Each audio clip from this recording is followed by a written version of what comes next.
Lakad-lakad. Mga friend. Yan na naman. Friendship. Mga friendship. Friendship never ends. Nakalabas sa kwadra.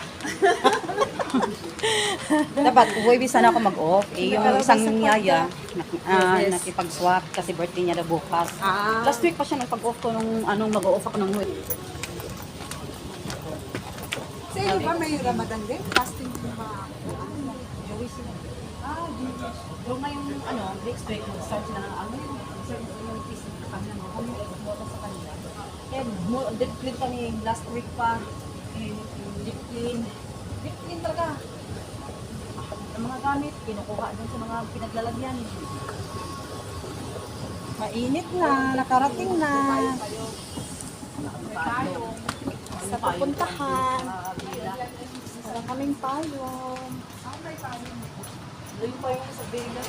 Nakalimutan ko yung magkalo.